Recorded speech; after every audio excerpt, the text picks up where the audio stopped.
नमो अरिहन्ताणं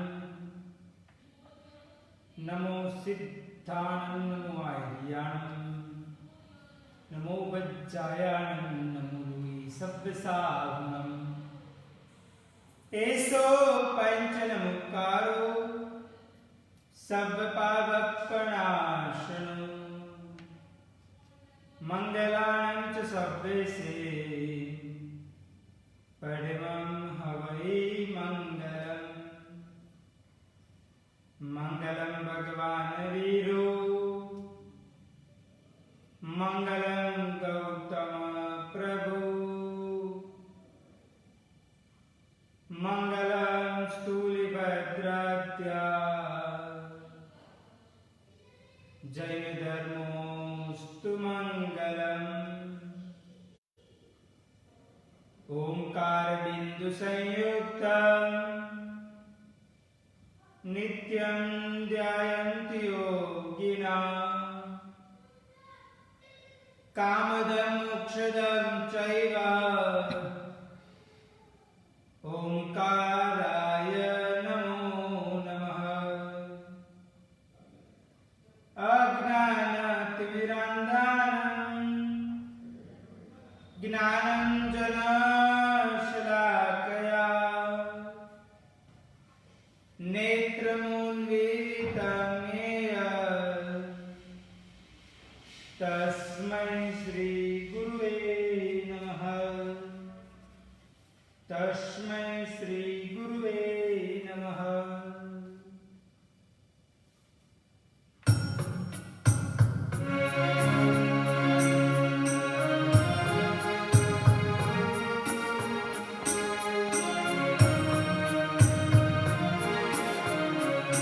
डगले अने पगले सतत हे सावरे करवी पड़े हे धन्य छे जेने अहिंसा पूर्ण जीवन सापड़े क्यारे थसे करुणा जरती आद्र मारो आगर आ पाप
परिग्रह जिंदगी भर पूजवा कर तोर धन लाल समा सर्ववासी मरण ने भूली गयो मोसारहित संतोष मा सुख जे करे कर जी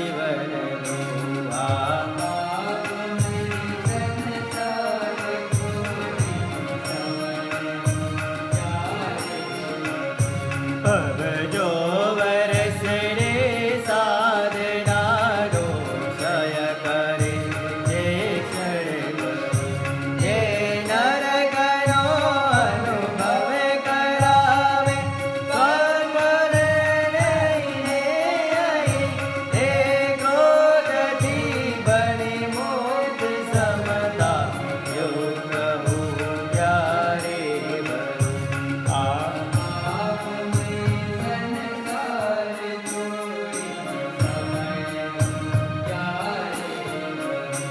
जिन धर्म तरुणा मूल देवा विनय गुण ने जे बल बलाओ जे चढ़ेला नेय कर्म समगणे हे दुष्ट मान सुबढ़न सामे बड़बड़े मुझे वामनो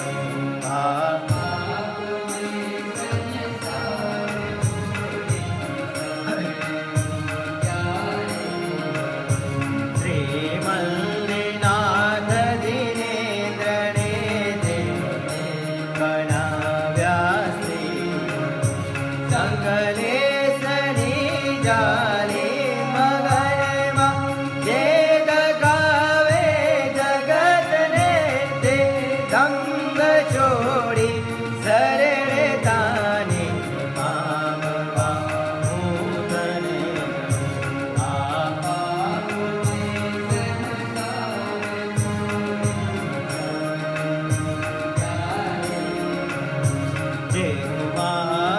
साम्राज्य के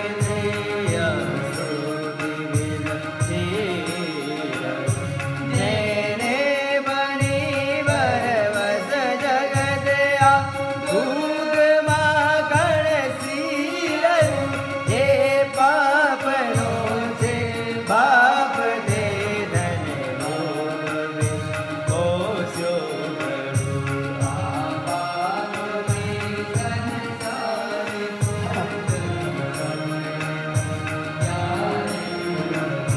तन तन स्वजन जीवन ऊपर में उबरा क्यों रागे तेरा गति कर वो बड़ मारे गड़ा भव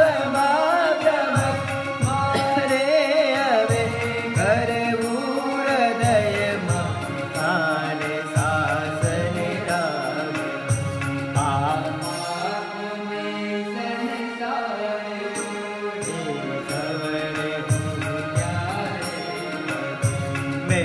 देश राग्यो दुख ऊपर तो सुख मन छोड़ी गए सुख दुख पर सम भाव राखो तोर दयने सुख दयो समझाए जे मुझने हवे जे देश कारण दुख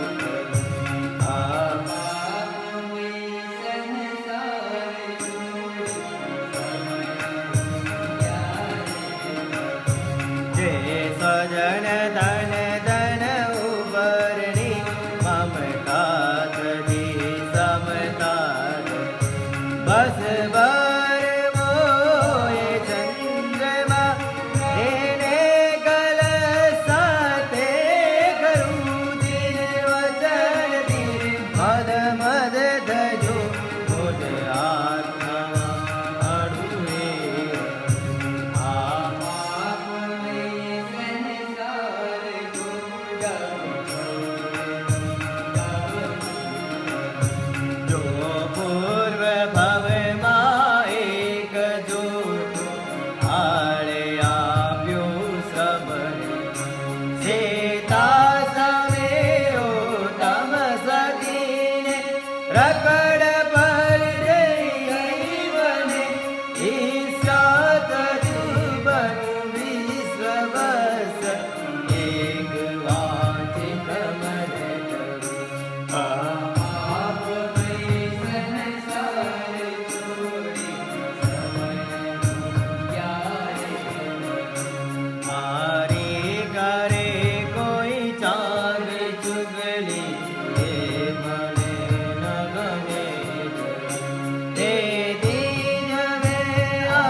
18 पापस्थानक में 14 नंबर के पापस्थानक तक हम पहुंचे हैं। 14 नंबर का पापस्थानक यानी कि पैशून्य। पैशून्य यानी कि एक प्रकार से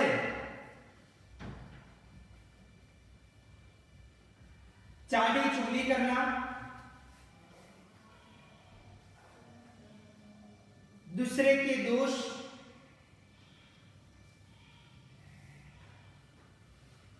उसी के पीठ के पीछे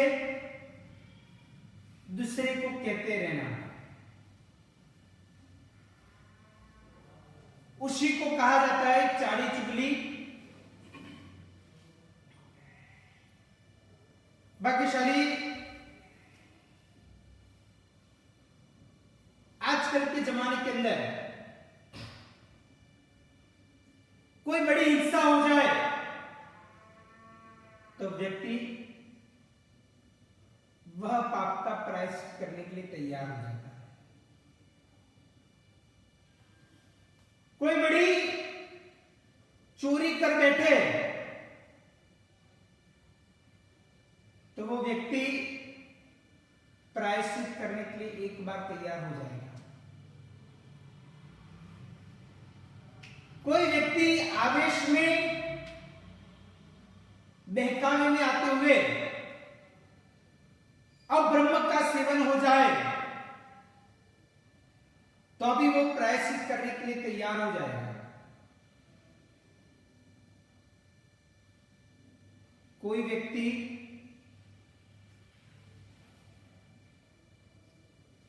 अपने जीवन काल में चाली चुगली अगर करता है तो उसका प्रायश्चित करने के लिए तैयार नहीं होता है। अगर कोई बड़ी हिंसा हो गई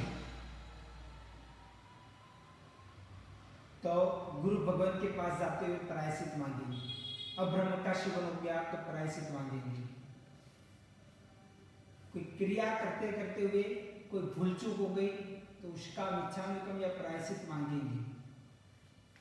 किसी के साथ लड़ाई झगड़ा हो गया तो शायद प्रायश्चित मांगेंगे। परंतु व्यक्ति के दिमाग के अंदर ये व्याप्ति बैठती नहीं है कि किसी की चाली चुगली करना उसके द्वारा भी पाप लगता है और उसका भी प्रायश्चित होना चाहिए। परंतु शायद आज के जमाने के अंदर कोई भी व्यक्ति किसी की चाली चुगली करता है उसका प्रायश्चित लेता ही नहीं है, क्योंकि हिंसा करता है तो एक मन में डंक रहता है। चोरी करता है तो अभी मन के अंदर एक डंक रहता है कि मैं गलत कर रहा हूं। जबकि चाली चुगली किसी करता है तो मन में बिल्कुल डंक जैसा ही नहीं रहता है। वो तो जैसे स्वभावगत हो गया है। नित्य क्रम के अनुसार एक की बात दूसरे, दूसरे की बात तीसरे को, इस प्रकार पंचायती करना ही काम कई कई लोगों का हो गया है। भाग्यशाली जो व्यक्ति चाली चुगली और पंचायती का काम करता है वो अपने मानव भोग को सार्थक बनाने की जगह पे निष्फल बनाने का प्रयत्न करता है। वो व्यक्ति समझता नहीं है कि मनुष्य भाव अत्यंत दुर्लभ है। वो कोई चाली चुगली करने के लिए थोड़ी मिला है, परंतु आत्महित की भावना रखते हुए आत्म कल्याण करने के लिए मिला है। अगर आत्म कल्याण कर दिया तो बेड़ा पार हो गया। परंतु भाग्यशाली कोई भी व्यक्ति समझने के लिए तैयार नहीं होता है। इसलिए चाली चुगली करना वो एक भयंकर प्रकार का पाप कहा जाता है। भाग्यशाली तीर्थंकर परमात्मा जब भी दीक्षा देते हैं तो उनके वाणी के 35 गुण बोले जाते हैं। भगवान जब केवल ज्ञान और केवल दर्शन की प्राप्ति के पश्चात समोसरण के अंदर बैठते हुए सभी सभाजनों की समक्ष कम से कम 1 करोड़ देवी देवता उनकी सेवा के लिए हाजिर होते हैं। हर पल हर समय कई सारे श्रावक श्राविका बैठे हुए होते हैं और परमात्मा को तो केवल ज्ञान हुआ है, इसलिए परमात्मा को भूत भविष्य और वर्तमान तीनों तीन काल का सब कुछ दिखाई देता है और वो भी एक साथ में। तो अभी परमात्मा कभी भी प्रवचन उपदेश वाणी देते हुए कई सारे लोगों की गुप्त बातें, कई सारे लोगों का पापाचार, कई सारे लोगों के मर्म वो उनको क्लियर दिखाई देता है।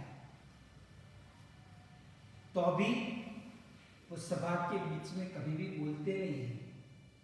ये एक प्रकार का उनकी वाणी का गुण कहा जाता है कि परमात्मा के समक्ष अगर हम भी कोई व्यक्ति उनके समक्ष बैठ जाए ना तो हमारा पूरा की पूरा सीटी स्कैन कहा जाए, पूरा की पूरा बॉडी का चेकअप कहा जाए, एकदम ट्रांसपेरेंट की तरह हमारी पूरी जीवन कथा उनके समक्ष होती है। हमने भूतकाल के अंदर क्या किया, भविष्य में हम क्या करेंगे, सब कुछ पता होता है।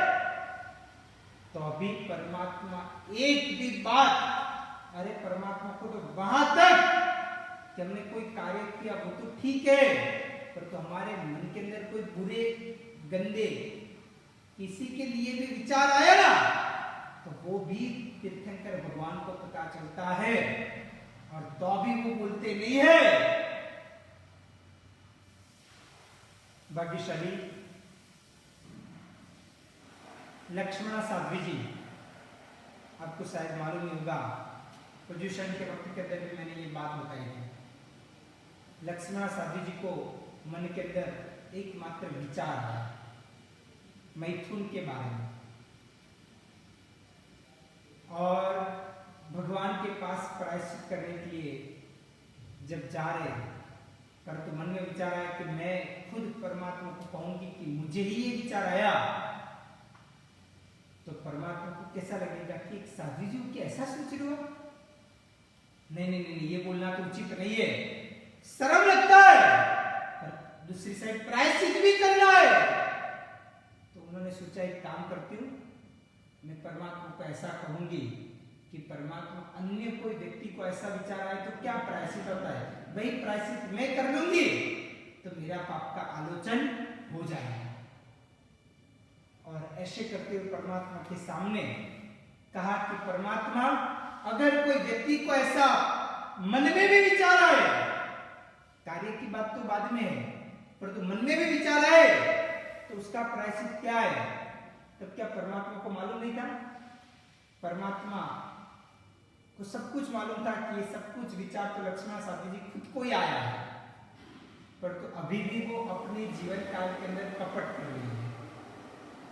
अभी भी मन के अंदर ऐसा है, माया है, छल है कि मैं बोलूंगी कि मुझे विचार आया है तो परमात्मा को क्या लगेगा कि आप साध्वी जी कैसे विचार करते हो। इसलिए मुझे ये नहीं कहना है, पर दूसरे को भी विचार आया हो तो क्या प्रायश्चित।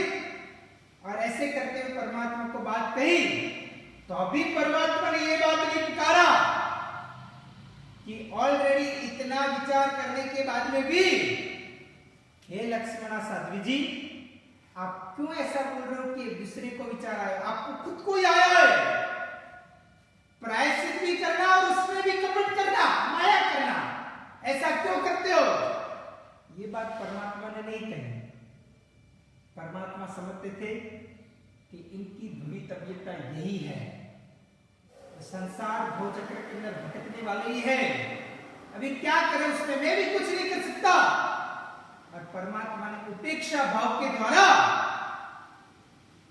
उनको एक प्रकार से प्रायश्चित दे दिया। और वो लक्ष्मणा साध्वी जी ने वो प्रायश्चित तो पूरा किया, उसके अलावा अनेक तपस्या की कि मैंने दूसरे के बारे में बोला, मेरे बारे में नहीं बोला, उसका भी जो पाप लग गया तो वो भी धुल जाए। इसलिए अपनी मनमानी पूर्वक अपने मन के विचारों के द्वारा उन्होंने तपस्या की, परंतु तो भी उनका संसार चक्र बढ़ गया। भाग्यशाली वही भोग के अंदर अगर उन्होंने कह दिया होता कि यही विचार मुझे आए, बस इतना ही बोलना था, तो वही भोग के अंदर शायद वो मोक्ष में जाने वाले थे। परंतु यही पाप के लिए उनका संसार का परिक्रमण वापिस बढ़ गया। यानी कि भाग्यशाली सीधा मतलब यही है कि तीर्थंकर भगवान जैसे तीर्थंकर भगवान को भी सब कुछ मालूम है, वो भी चाली चुगली नहीं करते। तो हमारे तो मति श्रुत अवधि किसी के ठिकाने नहीं है। हमारा बोलना भी रंग ढंग बिगड़ का है, हमारा सोचना तो जाने दो।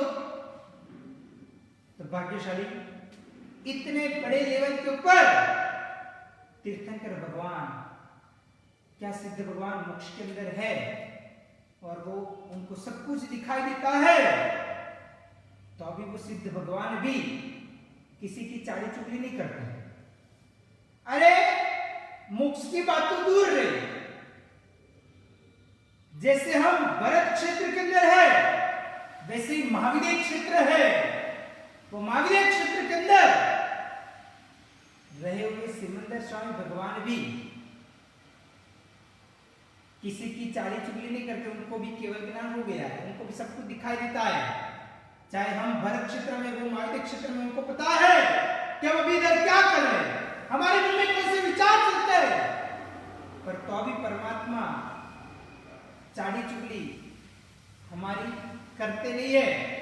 तो बाकी शरीर हमको ऐसा कौन सा ज्ञान हो गया, हम ऐसे कौन से माटी के मुड़े हो गए कि हम दूसरे की दोषों का विवरण बाहर तौर तरीके से हम प्रचार करते हैं।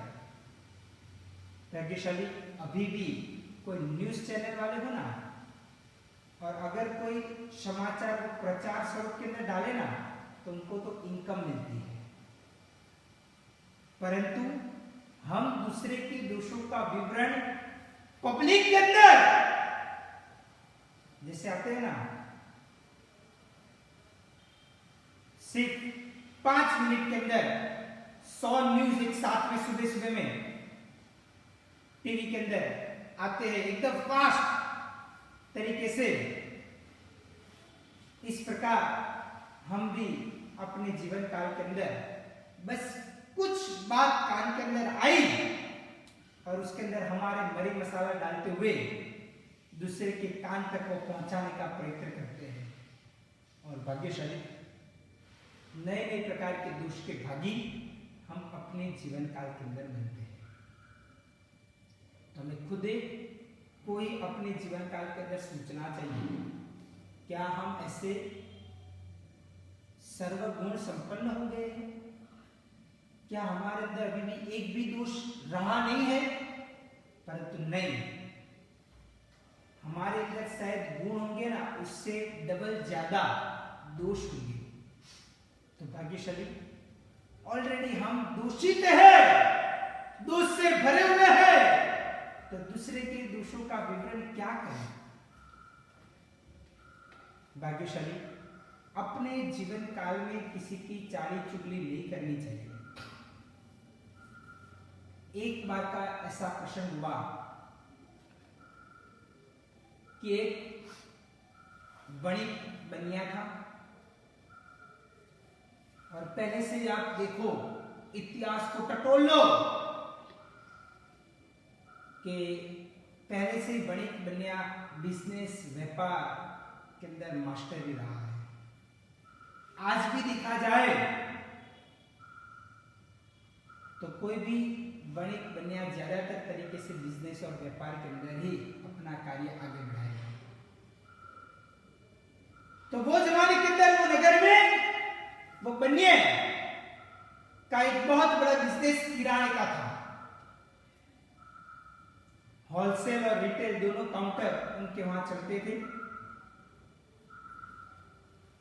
परंतु वो जो बनिया था उसके पड़ोस में उसका जो नेबर कहा जाए वो एक प्रकार का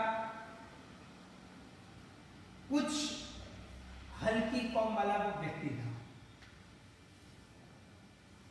और उसको एक प्रकार की मन से अंदर से ईर्ष्या बोलो या कुछ भी बोला जाए कि बनिए की शादी हो जाए तो उसके मन में अंदर ईर्ष्या होती है। कभी भी कोई भी रिश्ता आता था ना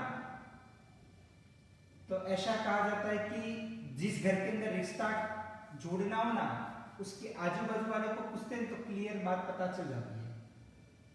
तो उसके पड़ोस के अंदर ये रहता था, उसको पूछा जाता था तो वो बोलते थे कि नहीं नहीं ये अच्छा नहीं है, मेहरबानी करके मत करना, नहीं तो पीछे से पछताने के दिन आएंगे। और हर रिश्ते जो भी आते थे वो सभी ऐसे ही वापिस चले जाते थे। बनिया की शादी नहीं होती थी। बनिया भी समझ गया ये मेरा पड़ोस वाला है, मेरा जानी दुश्मन है, वो हर बार मेरे कार्य के अंदर विघ्न डालता है, पर तो क्या करूं। ऐसे करते हुए वो एक बार उससे सोचा कि ऐसे भी कोई कितनी सारी लड़कियां देख ली परंतु शादी नहीं हो पा रही है। उससे सोचा कि कोई बात नहीं, एक हल्की परंतु दिखने में देखा हुआ सुंदर वैसी एक प्रकार की पर कौम के अंदर हल्की कौम के अंदर वो लड़की को लेके आया और शादी करके लेके आ गया। पर दिखने में बिल्कुल ऐसा न लगे कि ये कोई बनिए की ही लड़की होगी, ऐसा ही लगे। इस प्रकार उनके साथ शादी करके उसको लेके आया।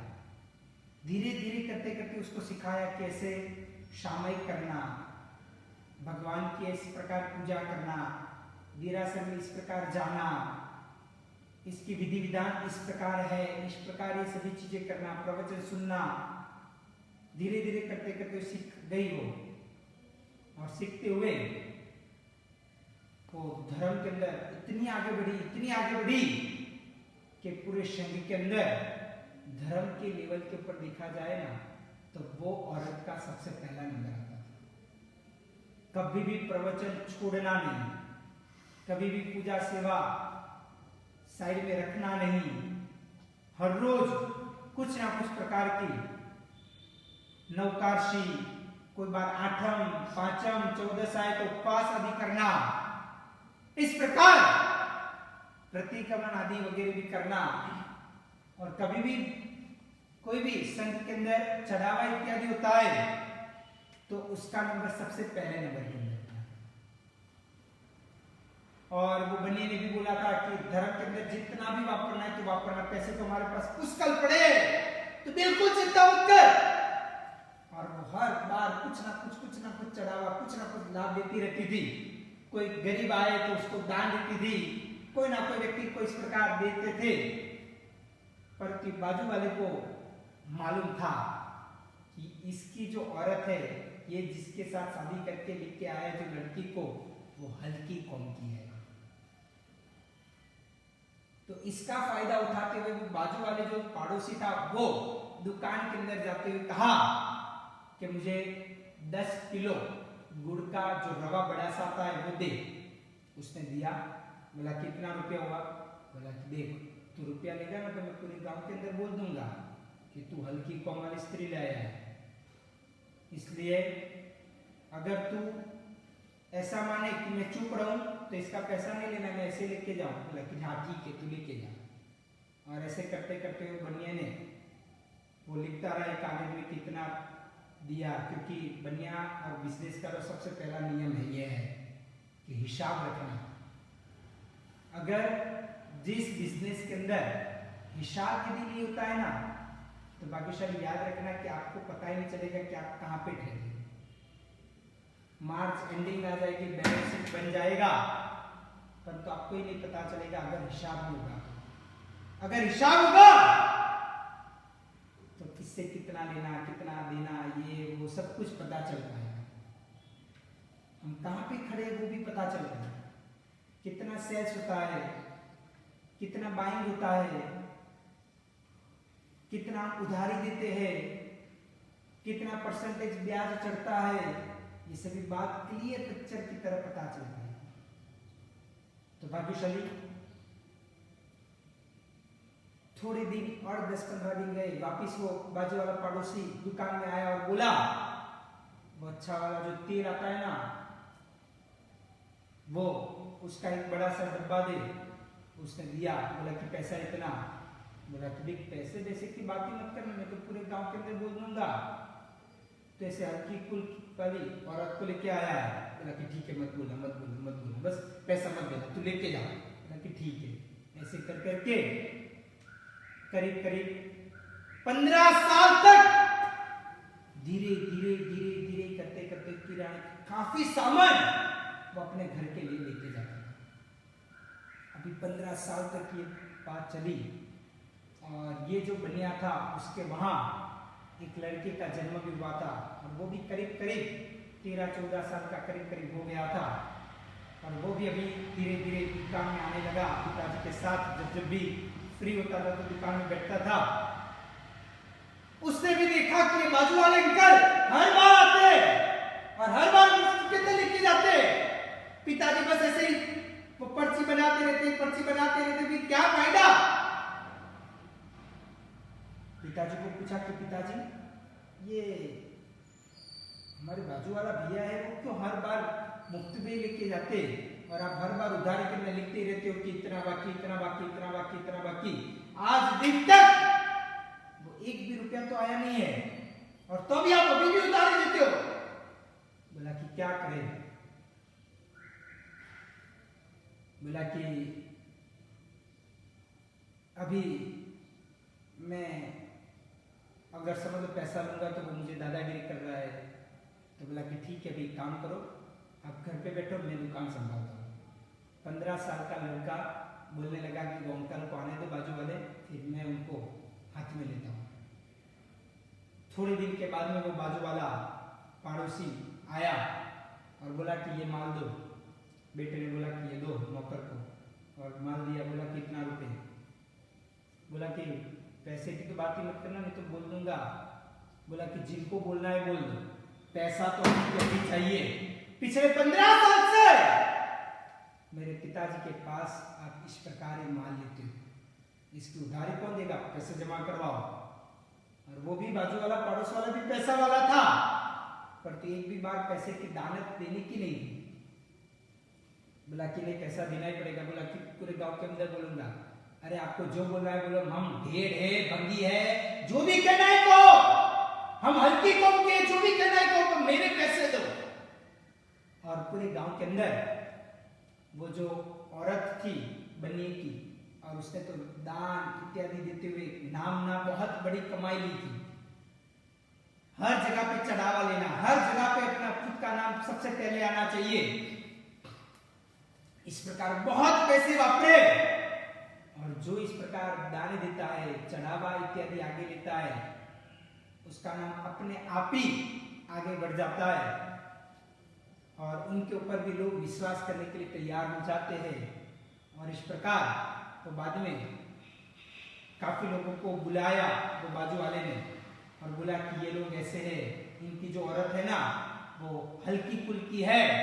तो उन्होंने बोला कि कैसे।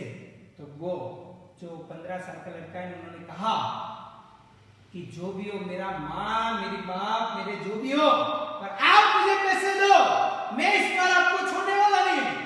मेरा इतना पैसा होता है, 15 साल का हिसाब इतना है, वो पैसा सब ब्याज के साथ मुझे चाहिए, मैं आपको छोड़ूंगा नहीं। आपको जितना भी प्रचार करना है, जो भी करना है करो, हम हल्के तो हल्के, पर हमारे जो नीति के जो पैसे वो आपको देना ही पड़ेगा, बिजनेस के व्यापार के जो पैसे वो तो छोड़ूंगा नहीं। और ऐसा किया। काफी लोगों को भी पता चल गया कि अच्छा इसका जो उधारी बाकी है वो उधारी मांग रहा है, इसलिए वो हल्की हल्की कौम का बोल रहा है। 15 साल तक उसने उधारी दी, तब तक वो हल्की कौम वाली बात नहीं कर रहा था और अभी ये बात करने लगा। इसलिए और लोगों को तो मन के अंदर बैठ गया था कि ये हल्की कौम की स्त्री इतना चढ़ावा ले, ये वो करे, ऐसा हो ही नहीं सकता। और लोगों को उनके ऊपर एक श्रद्धा की, विश्वास आ गया था, और इसलिए फिर लोगों ने पड़ोस वाले को ही बोला कि तू ऐसा है कि अब तक वो उधार ही देता था, तब तक तो कुछ बोलता नहीं था, और अभी उसके बेटे ने उधार देना बंद कर दिया तो उसकी तू चाली चुगली करने का प्रयत्न करने लगा। इसलिए ये कोई स्त्री हल्की कौम की लगती नहीं है। और इस प्रकार वो पूरे उनके गांव के अंदर भी ये बनने का अधिक से अधिक अच्छा प्रचार होने लगा कि कितने अच्छे लोग हैं, इस प्रकार प्रचार होने लगा, और सभी के सभी पैसा आने का प्रयत्न हुआ। ये बाजू वाले पड़ोस ने सभी के सभी वापिस ब्याज के साथ पैसा देने का प्रयत्न किया। भाग्यशाली इन शॉर्ट में कहने का मेरा मतलब यही है कि अपने जीवन काल के अंदर किसी का भी दोष का प्रचार हमें नहीं करना चाहिए, क्योंकि सुख और दुख और गुण और दोष वो दोनों की कुछ व्याख्याएं अलग ही है। अगर किसी का सुख का प्रचार करते हो तो आपके जीवन काल के अंदर सुख आएगा, वैसा नहीं होगा। कोई समझ लो कि पैसा वाला है, अगर आप बोलोगे कि वो पैसा वाला है, पैसा वाला है, पैसा वाला है, तो क्या आप पैसा वाले बन जाओगे? वैसा नहीं होगा। परंतु जो व्यक्ति गुणवान है, उनके गुण गाते रहोगे ना, तो आपके जीवन काल के अंदर गुण आएगा। और भाग्यशाली किसी का दोष दुख अगर समझो किसी का आप गाते रहते हो तो उनका दुख आपके जीवन में आएगा, वैसा जरूरी नहीं है। परंतु अगर उसका दोष आपने गाने का प्रयत्न किया तो पक्के तौर से आपके जीवन काल के अंदर उनके दोष आएंगे आएंगे। यानी कि कोरोना नाम का वायरस तो अभी भी ऐसा है कि कोरोना ग्रस्त व्यक्ति ने कोई जगह पे टच कर दिया, कोई स्टील की चीज हो, या तो छुआछूत का ये रोग है कि एक व्यक्ति ने दूसरे व्यक्ति को टच किया तो शायद उसको कोरोना आएगा। उसकी अगर समझो कि रोग प्रतिकारक शक्ति कम है तो ये कोरोना उसके जीवन में, उसके शरीर में आ जाएगा। परंतु गुण तो ऐसा है कि गुण को कोई टच करने की जरूरत नहीं है। दूसरे की गुण, अच्छे गुण देखे ना, आप अगर गाते रहोगे ना, बोलते रहोगे ना, अनुमोदना करते रहोगे ना, हृदय से और दिल से उसको अच्छा मानोगे ना, तो वो गुण अपने आप उसके जीवन काल में से आपके जीवन काल के अंदर आएगा। वैसे ही दूसरा है कि कोरोना की तरह अगर कोई दूषित व्यक्ति दूसरे व्यक्ति को टच करेगा तो ही उसके अंदर दोष आएगा, वैसा नहीं है। परंतु दूषित व्यक्ति का दोष आप देखते देखते देखते देखते देखते रहोगे, उसका चिंतन मनन करोगे, आपके मन के अंदर भी वही दोष घूमता हुआ रहेगा, तो आपके जीवन काल के अंदर भी ये दोष आ जाएगा। इसलिए अपने जीवन काल में हमें गुणानुरागी बनना चाहिए, गुण को देखना चाहिए, गुण के प्रति एक अभिवादन होना चाहिए, गुण के प्रति एक प्रकार का आदर और सत्कार होना चाहिए। अगर ये प्रक्रिया होती है तो समझ लेना कि आप भी भविष्य के अंदर गुणवान बन जाओगे, और गुणवान बनोगे तो अपने आप ही आपके जीवन काल के अंदर आपका जीवन सुशोभित और सुंदर तरीके का हो जाएगा। इसलिए अपने जीवन काल में कौन क्या करता है, क्या नहीं करता है, वो कभी भी देखना नहीं है, क्योंकि ये सब कुछ कार्य किसका होता है, कौन क्या करता है, क्या नहीं करता है, किसी का दोष देखना, ये सभी कार्य कौन करता है। तो कहा जाता है कि वॉचमैन जो होता है ना, उसका ये कार्य होता है। वॉचमैन क्या करता है, मकान के बाहर, फैक्ट्री के बाहर, दुकान के बाहर, ऑफिस के बाहर बैंक के बाहर, एटीएम के बाहर या कोई बड़ी हॉस्पिटल के बाहर बैठते हुए कौन आया, कौन गया, कौन क्या करता है, वही काम उनका देखने का है। तो भाग्यशाली हमें ऐसे प्रकार के वॉचमैन, गुजराती के अंदर कहा जाए तो गुरखा का अवतरण यदि प्राप्त नहीं करना है तो ये आंखों के द्वारा मात्र दूसरे के गुण देखने का प्रयत्न करें। जब भी हम सूर्य के सामने दिखते हैं और हमारी आंख अपने आप बंद हो जाती है, हम अधिक समय तक देख नहीं सकते, उस प्रकार किसी के दोष यदि देखने में भी आ जाए तो हमारी आंख बंद हो जानी चाहिए। किसी के दोष मन के अंदर विचार में भी आ जाए तो तब हमारे मन में से दोष निकल जाना चाहिए। उनके प्रति कोई ना कोई गुण है तो बोल लेने का प्रयत्न करना चाहिए। यदि आप आपके जीवन काल के अंदर ऐसा प्रयत्न करोगे तो जरूर आप गुणवान बनोगे और गुणवान बनते हुए आप आपका आत्मा का कल्याण करो। यही शुभ अभिलाषा वितरा की आज्ञा में कुछ भी बुलाओ तो इच्छा में सर्व मंगल्य मंगल्यम सर्व कल्याण कारणम प्रधानम सर्व धर्माणाम जैनम जयति सा